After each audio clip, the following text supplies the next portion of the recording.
দেশ জুড়ে ক্ষোভের আগুন আর বিচারের তীব্র দাবির মুখে অবশেষে অভাবনীয় গতিতে এক ধাপ এগোলো শিশু রামিসা হত্যা মামলার বিচার প্রক্রিয়া।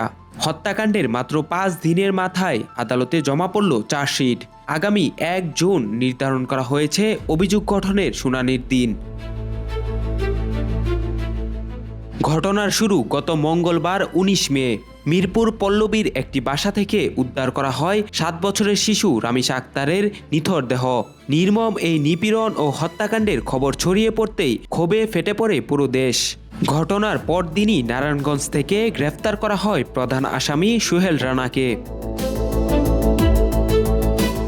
রোববার ঢাকা চিফ মেট্রোপলিটন ম্যাজিস্ট্রেট আদালতে মামলার তদন্ত কর্মকর্তা পল্লবী থানার উপপরিদর্শক ওহিদুজ্জামান 47 পাতার চার্জশিট দাখিল করেন, যেখানে প্রধান আসামি সোহেল রানা এবং তার স্ত্রী স্বপ্না আক্তার উভয়কেই রামিসা হত্যাকাণ্ডে সরাসরি অভিযুক্ত করা হয়েছে। ম্যাজিস্ট্রেট আদালতে হাজির করা হলে ইতিমধ্যে নিজের পৈশাচিক অপরাধের কথা স্বীকার করে ফৌজদারি কার্যবিধির 164 ধারার স্বীকারোক্তিমূলক জবানবন্দি দিয়েছে ঘাতক সোহেল রানা। আদালত তাকে ও তার স্ত্রীকে কারাগারে পাঠানোর নির্দেশ দিয়েছেন।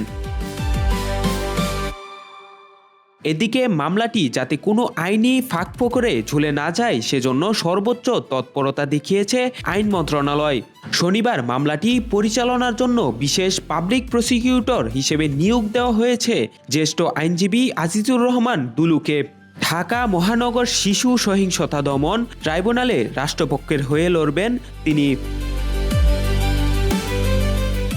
দেশের বিচার ব্যবস্থায় যেখানে নারী ও শিশু নির্যাতন মামলা শেষ হতে গড়ে 3.5 বছরের বেশি সময় লাগে, সেখানে মাত্র 5 দিনে চার্জশিট গঠন নিঃসন্দেহে এক বড় দৃষ্টান্ত। কিন্তু প্রশ্ন একটাই, 1 জুনের অভিযোগ গঠনের পর উচ্চ আদালতে দীর্ঘসূত্রতা এড়িয়ে রামিসার পরিবার কি শেষ পর্যন্ত দ্রুততম সময়ে চূড়ান্ত বিচার পাবে, নাকি এই গতি মাঝপথে গিয়ে থমকে যাবে? ফারাদি মাহিন, নাগরিক প্রতিদিন।